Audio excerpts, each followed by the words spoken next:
The screen didn't just glow in the pre-dawn quiet of my kitchen.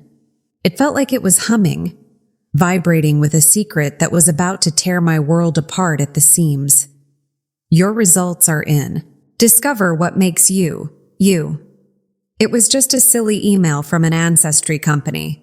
A digital coupon I'd bought on a whim for my upcoming 40th birthday.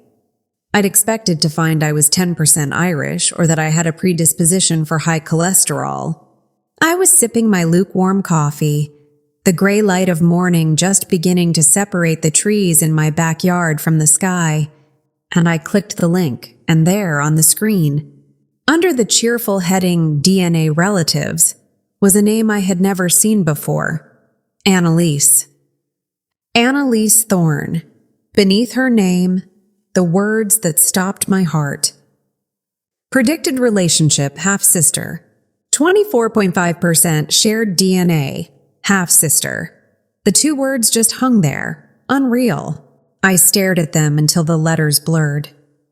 The only sound in my house was the frantic ticking of the old regulator clock on the wall, a clock that had belonged to my mother. I am an only child. I was born to Arthur and Grace Miller. We were a quiet, solid little triangle.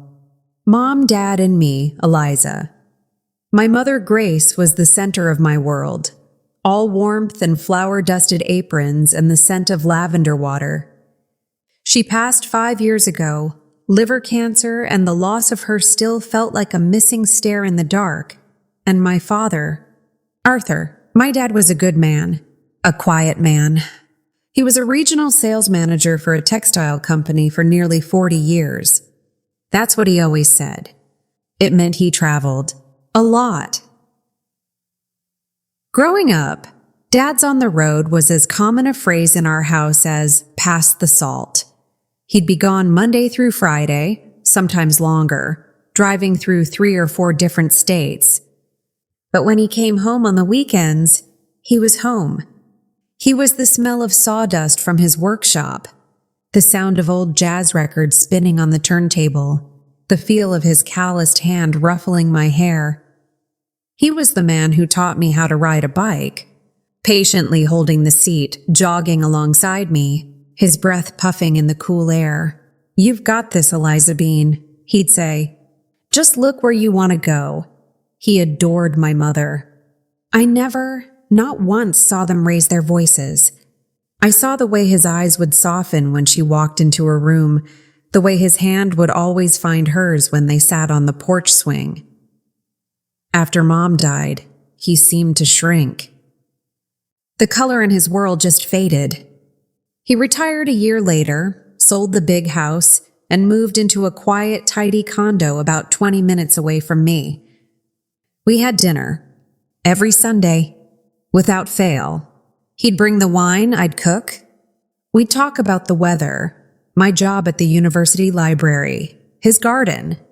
We'd talk about Mom. Our lives were built on this foundation of quiet, predictable, loving routine. But half-sister? The words didn't compute. They were like trying to fit a jagged piece of glass into a puzzle where it didn't belong. My mother, no, it was unthinkable. She was the most honest, gentle soul I'd ever known. Betrayal wasn't in her DNA, which left my father. My father, Arthur.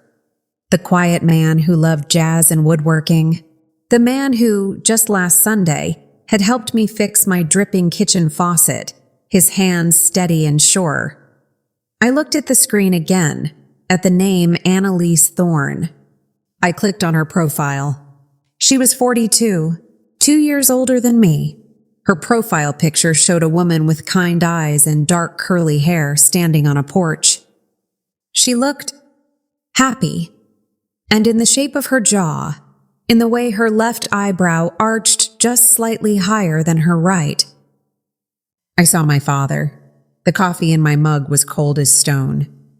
I put the cup down in the sink, but my hand was shaking so badly that the ceramic clicked hard against the stainless steel, the sound echoing in the silence. I am an only child. I had built my entire life on that fact. It was my identity, It was the foundation of my relationship with my parents. And in the gray light of a Tuesday morning, a single email had just taken a sledgehammer to it. I didn't go to work that day. I called in sick, something I rarely do. My voice sounded thin and reedy to my own ears, like a stranger's. I spent the next few hours walking through my own house, picking things up and putting them down again. A framed photo of me and Mom at my college graduation. A small carved wooden bird my father had made me, its surface worn smooth by years of my thumb rubbing over it. Everything looked the same, but it all felt different, tilted. As if the whole house was suddenly resting on an unstable foundation. I kept going back to the computer, back to that name. Annalise Thorne. 42. Lives in Columbus, Ohio. Columbus. That was one of the cities Dad used to visit. I remembered him bringing me a little glass Buckeye from Ohio once. It was in my jewelry box. This wasn't a mistake. This wasn't a technical glitch. This was real. A hot, sharp-edged anger began to push through the cold fog of shock. It wasn't directed at this Annalise. She was just a name on a screen. It was for my mother. Grace. Did she know? Did she live her entire life loving this man, knowing he had another child? Another family? The thought of my gentle mother carrying a secret that heavy, that poisonous, made me physically sick. I ran to the bathroom, my stomach heaving, though there was nothing in it to come up. No, I couldn't believe it. I wouldn't. If my mother had known, I would have sensed it. That kind of pain leaves a shadow, and I had never seen one on her. She had been content, happy even, which meant she didn't know, which meant my father, Arthur Miller, the quiet man, the good man, had deceived her, had deceived me, for my entire life. I thought about his absences, those long weeks on the road. Were they all lies? When he called home, his voice sounding tired from a long day of meetings, where was he really? Was he sitting at another dinner table? With another wife? With Annalise? The image was so grotesque, so completely alien to the father I knew, that my mind recoiled from it. This was my dad who cried at the end of It's a Wonderful Life every single Christmas. My dad who helped me with my algebra homework, patient and methodical. There had to be an explanation, a mistake. Maybe he'd had a child before he met Mom, a college romance he'd never told us about. But Annalise was 42. I was 40. He had married my mother when he was 24. I did the math, my fingers tapping uselessly on the kitchen counter. He would have been, what? 26? 28? Already married to Mom. The sickness returned, cold and heavy. I had to see him. I couldn't call. This was not a phone call. This was a conversation that required looking a man in the eye. My next scheduled dinner was Sunday. 4 more days. I couldn't wait 4 days. The secret was already in my house, in my lungs. I couldn't breathe. I grabbed my keys, my hands still trembling, and walked out to my car. I didn't have a plan. I just knew I had to drive the 20 minutes to his condo. I had to see his face when I said her name. The drive over was a blur. I remember the squeak of my windshield wipers. It had started to drizzle. That fine, misty rain that makes the world look gray and tired. I kept repeating her name in my head. Annalise. Annalise Thorne. I parked in the visitor spot at his tidy little condo complex. His car, the dependable decade-old sedan, was in its usual spot. He was home. I walked up the concrete path, past his perfectly manicured boxwoods. I had my key. I always just let myself in, calling out, "It's just me," as I opened the door. But today I couldn't. Today I felt like a stranger. I stood on his doormat for a long moment, the key cold in my palm, and I pressed the doorbell. I heard the faint chime, and then the sound of his footsteps, slow and steady, approaching the door. The sound of his deadbolt sliding back. The door opened, and there he was, Arthur Miller, my father. He was wearing his usual retirement uniform, a soft flannel shirt, comfortable trousers, and worn-out slippers. He was holding a copy of National Geographic, his glasses perched on his nose. He broke into that familiar, gentle smile when he saw me, the one that always crinkled the corners of his eyes. "Elizabeth," he said, his voice full of warm surprise. "What are you doing here? It's not Sunday? Is everything all right?"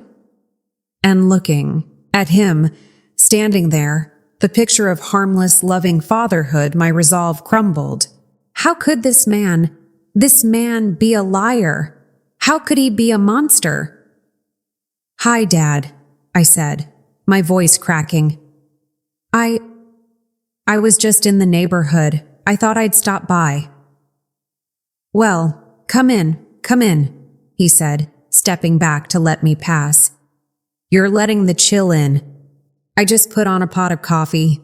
He bustled around his small, immaculate kitchen, getting down a second mug, the one I always used, the one with the faded picture of daffodils on it, a relic from my mother's kitchen. "You look pale." "Eliza," he said, his back to me as he poured the coffee. "Are you sure you're feeling all right?" The smell of his coffee, a dark roast, nutty and familiar, filled the air. It was the same coffee he'd been brewing for 30 years. Everything here was familiar. The quiet tick of his mantel clock, the scent of old books and the lemon polish he used on his furniture. The whole apartment felt like a shrine to a quiet, orderly life. It was a life that made no room for a secret sister. No room for a double life. I sat on his sofa, the one with the stiff floral upholstery. I clutched the warm mug in my hands, trying to absorb the heat, trying to stop the trembling. "Dad," I started, my voice barely a whisper. He was settling into his recliner, picking up his magazine, smiling at me over the rims of his glasses. "What is it, honey?" I looked at his face. A good face. Lined with age, yes, but open. Kind. I thought of all the years he'd been my dad. The Saturday mornings in his workshop, letting me help him sand blocks of wood. The smell of pine and sawdust filling my nose. The way he'd sit in the front row of every school play, even when I was just third tree from the left. How do you ask a man like that if he's a liar? How do you ask him if he broke your mother's heart without her ever even knowing it? The words wouldn't come. I couldn't do it. "Not like this. I just miss Mom today," I lied. It wasn't entirely a lie. The thought of her was a physical ache in my chest. Just one of those days. His expression softened immediately. The National Geographic was forgotten on his lap. "Oh, Elizabeth," he said, his voice thick with that familiar sympathy. I know, honey. I miss her every day." He looked over at the framed photo of her on his mantel, the one from their 25th anniversary. She was smiling, her eyes bright. She was the best of us, wasn't she? I just nodded, the hot, bitter coffee scalding my throat. I was a coward. I sat there for an hour and we talked about the weather. We talked about his azaleas. We talked about a leaky faucet at my apartment. I was floating, detached, watching myself perform this ritual of normalcy. Every kind word he said, every gentle gesture, felt like another turn of the knife. Was this all a performance? Was he a performance? Had he spent 40 years perfecting this role? When I finally stood up to leave, he hugged me at the door. His flannel shirt felt soft against my cheek, and he smelled like coffee and the faint, sweet scent of the pipe tobacco he used to smoke. "You feel better, you hear?" he said, patting my back. "Don't let the ghosts get you down. Your mother would want you to be happy." I drove home, the misty rain turning into a steady, cold downpour. The lie I'd told him sat in my stomach like a stone. But his lie was suffocating me. That night, I didn't sleep. I sat at my computer. The anger had returned, colder and harder this time. My cowardice at his apartment had only fueled it. He had used my mother's memory, our memory of her, to comfort me, all while hiding this betrayal. I looked at the screen. Annalise Thorne, I had to know. I had to know if she knew. My fingers, moving with a will of their own, found the message button on the Ancestry site. I stared at the blank white box for almost a minute. What do you even type? "Hello, it seems we have the same father and he's a bigamist." I took a deep breath and began to type. "Annalise, my name is Eliza Miller." This is going to sound strange, but this website says we are half-sisters. My father's name is Arthur Miller. He used to be a textile salesman, traveled a lot for work, including to Ohio. I am an only child, or at least I thought I was. I don't know what this means, but I am hoping you can help me understand. This is my father. I found a photo on my hard drive, one from last summer's barbecue. Me standing next to Dad. He was smiling, holding a spatula.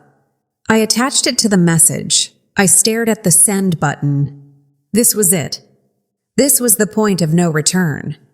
The moment I pressed this, the quiet, orderly life I'd known was over. I was inviting the storm in. My thumb hovered over the mouse. I thought of my mother's face, her trusting, gentle smile. I clicked send, and then I waited. The next 48 hours were a kind of waking limbo. I existed in the space between heartbeats. Every time my phone buzzed, my stomach would lurch. Every email notification was a small, sharp pain. I was a ghost in my own life. I went to the library. I shelved books. I nodded to my colleagues, but I wasn't there. I was in a digital waiting room, staring at a message I could no longer unsend. I found myself bargaining. "Please, let it be a mistake. Let her say, 'That's not him, you've got the wrong person. Please, let me have my father back.'" It was Thursday night. I was trying to read a book, but I had been staring at the same page for 20 minutes, the words just black marks on paper. The chime of my laptop was soft, but in the silence of my apartment, it sounded like a gunshot, a new message. From Annalise Thorne. My hands were shaking so badly I could barely control the mouse to click it open. The message was short, but it contained a photograph. "Eliza, I'm shaking. I don't know what to say. I got your message last night, and I've been trying to figure out how to respond. Or if I should, the man in your photograph. That is my father, Arthur Miller. There is no doubt. I don't understand who the woman with you is. Your mother? My mother, Eleanor, passed away 3 years ago. My father, he lives in a condo. He retired. He's my dad. He was a wonderful father. He was a textile salesman. He traveled a lot. He was always gone on the weekends, visiting clients, he said. He had to. It was part of his territory.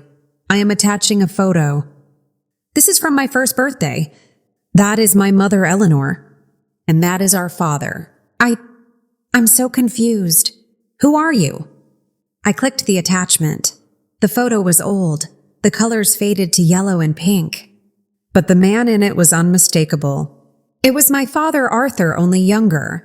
His hair was darker, thicker, but his smile was the same. He was holding a small baby with a puff of dark curly hair. Standing next to him, her hand on his arm, was a woman. A stranger. A blonde woman, pretty, with a wide, happy smile. She was wearing a simple gold band on her left ring finger, and so was he. I stared at his left hand in the photograph. The same simple gold band he had worn every single day of his life with my mother.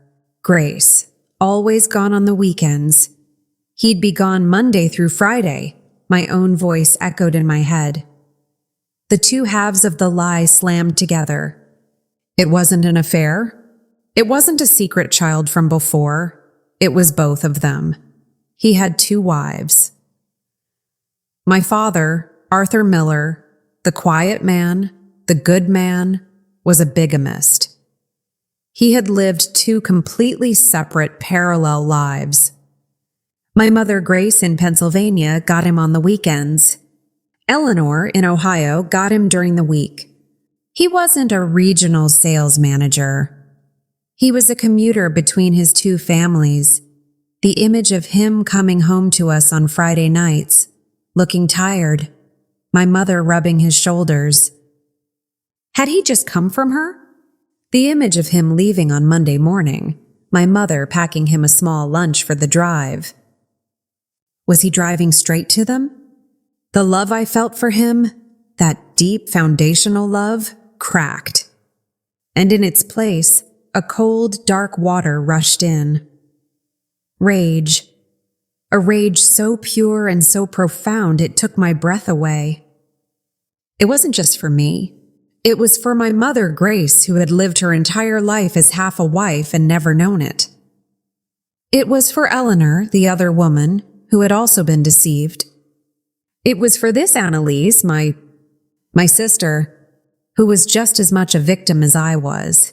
He had built his entire life, our entire lives, on a mountain of unthinkable lies.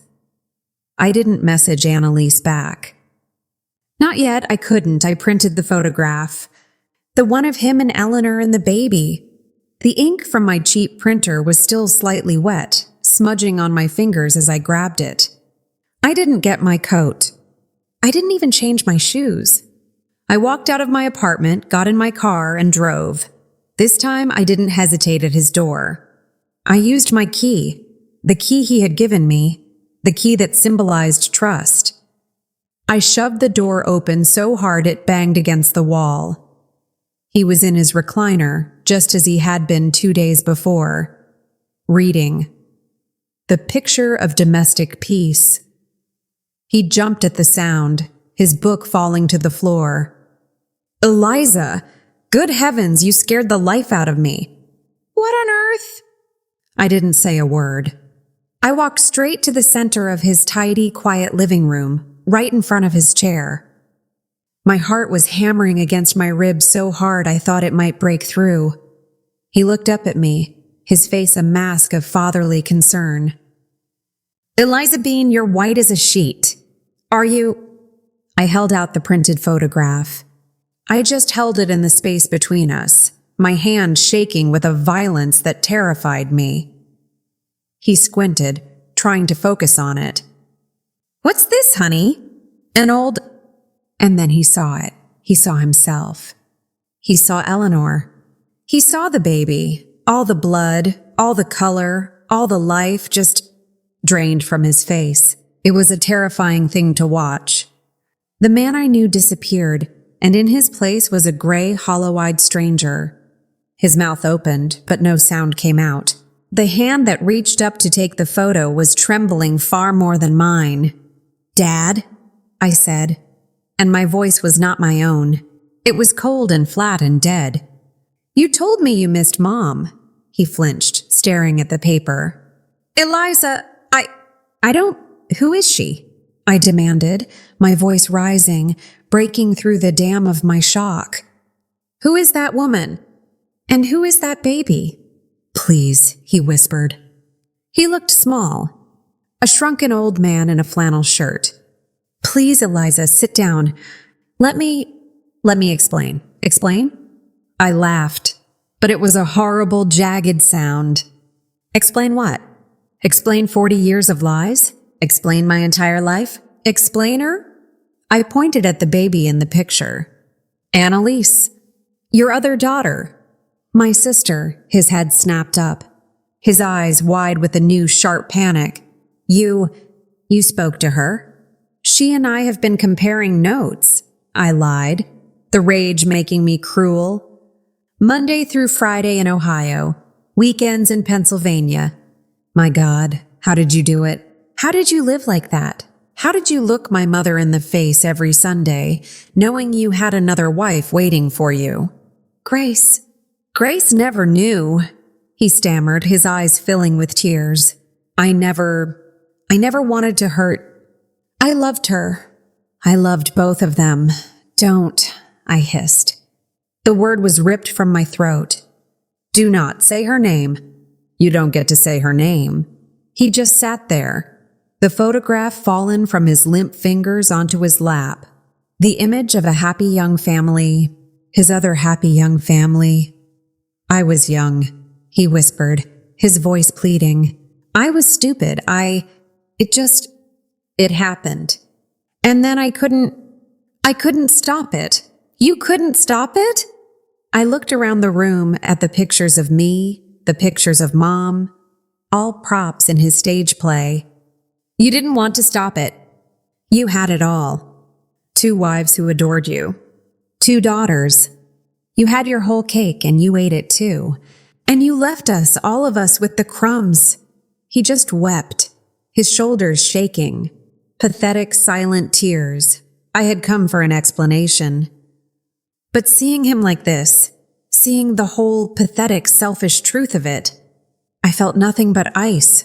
I'm done, I said, my voice flat again. I'm done.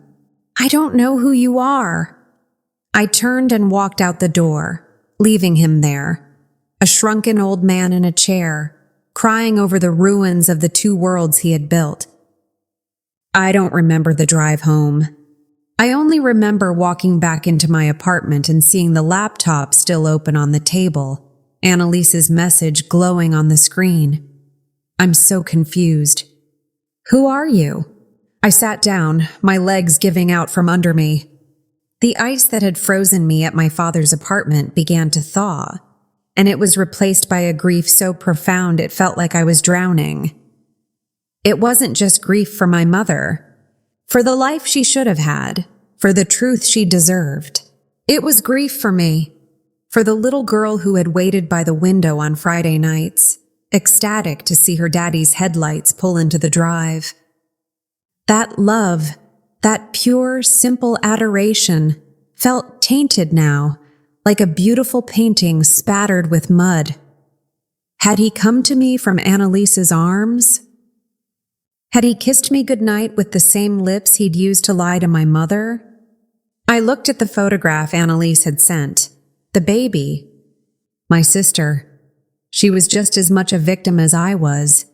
She had also grown up with a part-time father, believing his lies about weekend clients. She had also loved a man who was a ghost, a fabrication. My anger at my father was a hard, cold stone in my gut. But my feelings toward Annalise, that was something else. It was a strange, tangled mix of curiosity, resentment, and a deep, pulling sense of kinship. She was the only other person on earth who could understand. I took a deep breath, my hands shaking again, and I began to type. Annalise, I just came from my father's house. I showed him your picture. It's all true. Your father and my father are the same man, and he was married to my mother, Grace. At the same time, he was married to your mother, Eleanor. My mother died 5 years ago. She never knew. I don't know if your mother ever knew. He didn't have a territory in Ohio. He had a family. And he didn't have weekend clients in Pennsylvania. He had us. He lied to all of us for our entire lives. My mother got the weekends. It seems your mother got the weekdays. I am still processing what this means. I am so angry and I am so deeply sad. I feel like my entire life has been built on quicksand. I don't know what to do next. But I feel like we need to talk. Not like this, in person. I don't know if you're willing to do that, but I think we are the only two people who can possibly understand what this feels like. I need to see you, Eliza. I sent it. This time there was no hesitation. The lie was out, and the truth, however ugly, was all that was left. She replied within the hour. Eliza, my God, I'm reading your words and I feel numb. He told me your mother was a brief fling before he met my mom, and that you were the result. He said he paid child support, but that she didn't want him in your life. Another lie, just another lie. Yes, we have to meet. I can't be in my father's city right now, and I'm sure you feel the same. There is a town halfway between us, Zanesville. It's about a 2-hour drive for both of us. There's a diner there off the highway, the Wheelhouse Diner. Can you be there? Saturday, noon? We set the details. Saturday, noon, the Wheelhouse Diner. The next 2 days were a blur. I called my father's number. Once. I got his voicemail, his kind, gentle voice.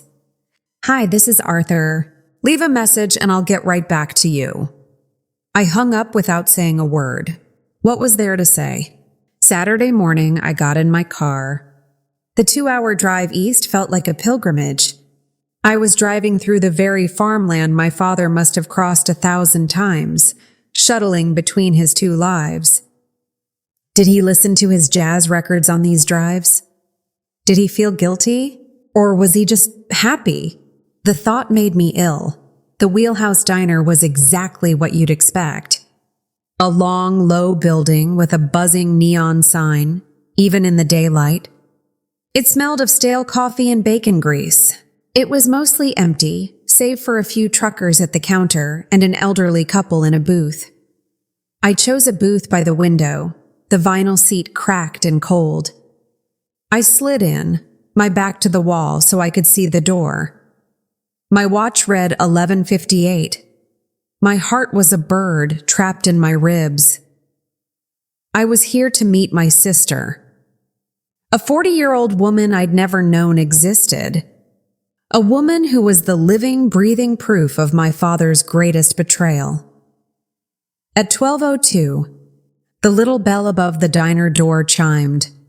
A woman stepped inside, pausing to let her eyes adjust to the dim light. She was holding her purse with both hands, clutching it to her stomach. She had dark, curly hair, just like her picture. She was wearing a simple blue coat. She scanned the room, her eyes wide and nervous. And then, her gaze landed on me. Time just stopped. It was like looking in a distorted mirror. She had my father's jawline. She had his eyes, the same shape, the same slight downward tilt at the corners. But in her, they were different. They were a woman's eyes, and they were filled with the same confused, profound pain that I knew was in my own. She took a hesitant step toward my booth. And another. I couldn't breathe. I couldn't move. I just watched her walk toward me. This impossible person, this ghost, this sister. She slid into the booth opposite me, placing her hands flat on the formica table. Her nails were neatly painted a pale pink. She was, I realized with a jolt, a real person. Not just a name on a screen, not just a character in my father's secret life. She was real, and she was sitting right in front of me, smelling faintly of rain and vanilla. For a long moment, neither of us spoke. We just stared. We were cataloging each other, searching for the familiar in the face of a stranger. I saw my father's hands in hers, the long fingers, the shape of the knuckles. I wondered what parts of me she saw. A waitress, a young girl with a tired face and a pencil behind her ear, ambled over. "Coffee, ladies?" "Yes, please," Annalise said. Her voice was softer than I expected. Lower. "Black." "The same," I murmured. The waitress poured the coffee, the dark liquid splashing into the thick white mugs, and walked away. The silence she left behind felt heavier. Annalise wrapped her hands around the mug as if for warmth. "You look like him," she said, her voice quiet.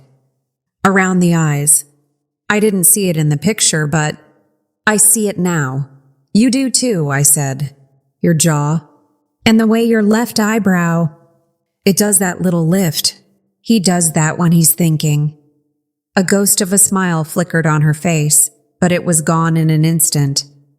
"He told me," she began, her voice trembling slightly. "He told me he had to work weekends. Always.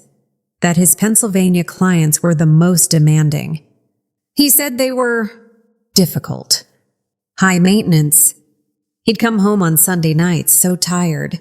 He'd fall asleep in his chair. My mom, Eleanor, she'd just put a blanket over him. She'd say, 'Your father works so hard for us, Annalise.' She let out a small, bitter laugh. He was working hard, all right. He was fathering. For me," I said, the words tasting like ash. "He left on Monday mornings. He said his Ohio route was long. All those textile mills. He'd call every night. Every single night around 8. He'd ask about my homework. He'd tell Mom he loved her." I looked down at my mug. "Where? Where was he calling from?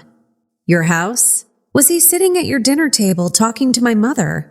Annalise's eyes filled with tears, and she nodded, a slow, jerky motion. "I remember. He'd go into his study, his home office, to make his business calls.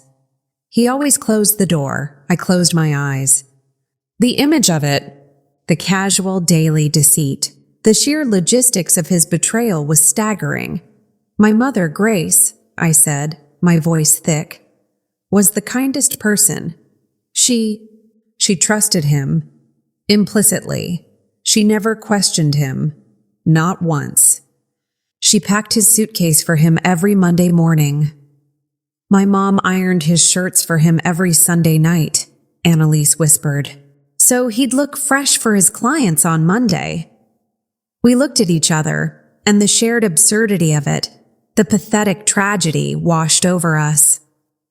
Two women in two different states, ironing the same man's shirts, packing the same man's suitcase, for the same lie.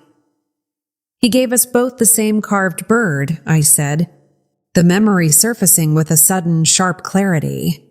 "For our 16th birthdays, a little wooden robin. He said he'd carved it himself in his workshop." Annalise's hand flew to her mouth. The one with the little wire legs? Painted blue?" "No," I said. Mine was a cardinal. Red." A small, hysterical giggle escaped Annalise. "He made a set." She shook her head, the tears now rolling freely down her cheeks. "My God, he wasn't even original in his lies." The waitress came back, pad in hand. "You ladies ready to order?" "Just give us a minute," I said, not looking at her. She sighed and walked away. Did your mother ever suspect?" I asked, needing to know. Annalise was quiet for a long time, tracing the rim of her coffee mug. "I think maybe at the end. She got sick. Pancreatic cancer. It was fast. The last few weeks she was confused, but she kept asking for him. And he was gone. He said it was a company merger and he couldn't get away. He only showed up for the last 2 days, after she was already in a coma." "When was that?" I asked, a cold dread creeping up my spine. 3 years ago, Annalise said. "April," I did the math. My stomach turned to ice. 3 years ago in April, I had been in Hawaii. My first real vacation, a trip I'd saved for. And my father had house sat for me. He'd watered my plants and fed my cat. He had called me, sounding relaxed, telling me the weather back home was lovely. His other wife was dying, and he was watering my plants. He told me, He told me he was taking a staycation that week, I whispered, the words catching in my throat. He said he was just enjoying the peace and quiet at his own place. Annalise just stared at me, her face pale. The cruelty of it, the casual, profound selfishness was beyond comprehension. "He's a monster," she said, her voice flat, all the tears gone, replaced by a cold, hard anger that matched my own. "He's not just a liar. He's a sociopath. A coward?" "Yes," I said. "He is." We sat in that cold booth, two strangers bound by the wreckage of one man's life. The immediate hot shock had passed, and in its place, a different feeling was settling. It was the cold, clear realization that our shared past was a fiction. The only true thing in that diner was the woman sitting across from me. "So," Annalise said, wiping her eyes with a napkin, "what do we do now?" "What do we do?" "With him?" The question hung in the air, thick and heavy as the greasy diner smell. "What do we do now?"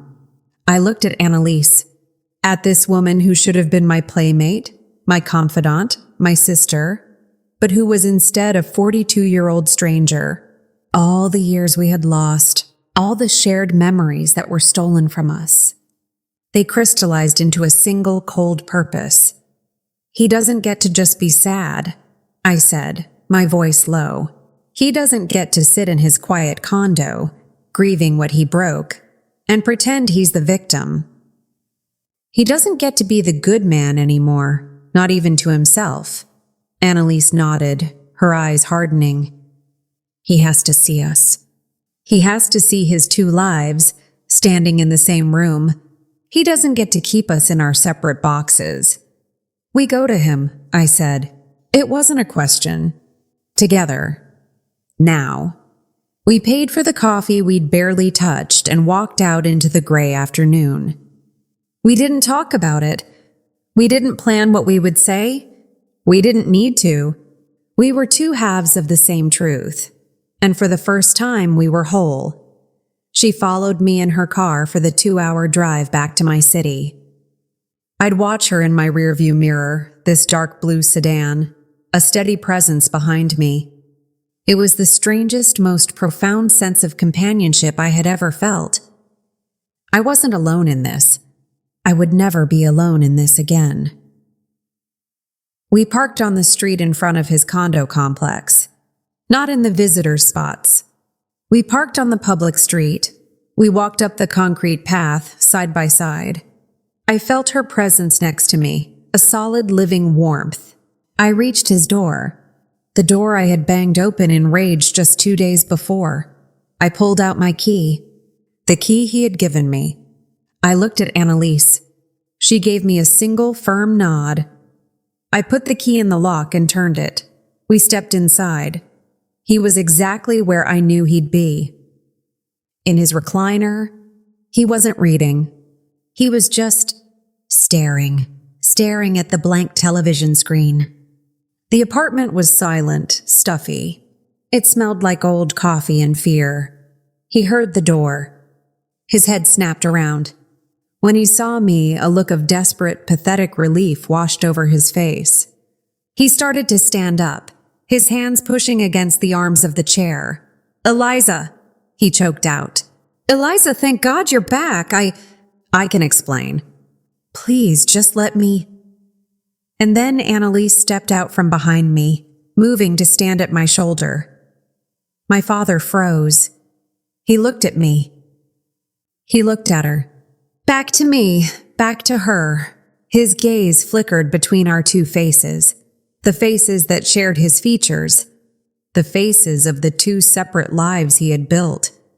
The blood didn't just drain from his face this time. He collapsed. He fell back into his chair, his mouth opening and closing like a fish, but no sound came out. He looked in that moment like a puppet whose strings had all been cut at once. He was seeing his two worlds, his two deceptions, standing in his living room. And he knew in that instant that the game was over. Annalise was the first to speak. Her voice was steady, clear, and cold as ice. "Hello?" "Dad," she said. He flinched, as if she had struck him. "You told me your Pennsylvania clients were high maintenance," she continued, taking a step forward. "I guess I'm finally getting to meet one." My father just shook his head, a tiny palsied motion. No, please," he whispered, his eyes wide with a terror I had never seen. "Annalise," I said, my voice just as cold. "This is our father, Arthur. Dad, this is your daughter, Annalise, from Ohio. The one whose mother was dying of cancer while you were watering my plants." He let out a sound, a high, whining gasp, and covered his face with his hands. "Look at us," I commanded, and to my surprise, he did. He lowered his hands, his face wet with tears, his eyes bouncing between us. "We're not here to listen to your explanations," I said. "We're not here to hear your lies. There is nothing you can say that will ever fix this. We're not here for you. We're here for us," Annalise said, her voice like steel. "We're here to tell you how it's going to be. You don't get to have one of us. You don't get to choose. You lose both. My mother, Grace," I said, "loved you. She lived her whole life loving a man who was a ghost. You don't get to mourn her. You don't get to keep her picture on your mantle. She is ours to remember, not yours." "My mother, Eleanor," Annalise said, "died believing you were a good, hard-working man. You let her die loving a lie. You don't get to grieve her either." He was sobbing now, great, racking, silent sobs that shook his entire body. But his tears meant nothing. They were just water. They couldn't wash away 40 years. "There are no more Sunday dinners, Dad," I said. "There are no more phone calls. We are not your daughters. Not anymore." I took the key to his condo off my keychain. The key he had given me, the one I'd had for 15 years. I walked to the small table by his door, the one where he always put his mail, and I placed it on the polished wood. The small click of the metal on the wood was the loudest sound I had ever heard. "Goodbye, Arthur," Annalise said. I didn't say anything else. I just turned my back on him. Annalise and I walked out the door. I pulled it shut behind us, and the lock clicked into place. We stood on the concrete path for a moment, the gray sky pressing down on us. I was shaking. I looked at Annalise. She was shaking too. She looked at me, her eyes full of a pain that mirrored my own. And then she did something I didn't expect. She reached out and she took my hand. Her hand was cold, but her grip was strong. We walked down the path, away from his condo, hand in hand. We didn't look back. That was almost a year ago. I never heard from Arthur again. I don't know if Annalise did. We don't talk about him. We have no need to. His name is a closed door, a chapter that is finished. His story is over, ours is just beginning. Annalise and we are clumsy at this. We are two 40-year-old women trying to build a sisterhood out of the wreckage of a lie. But we are building it, we text. Almost every day. Silly things, pictures of our gardens, complaints about work, a recipe we tried. Last month I drove to Columbus, and she showed me the city where she grew up.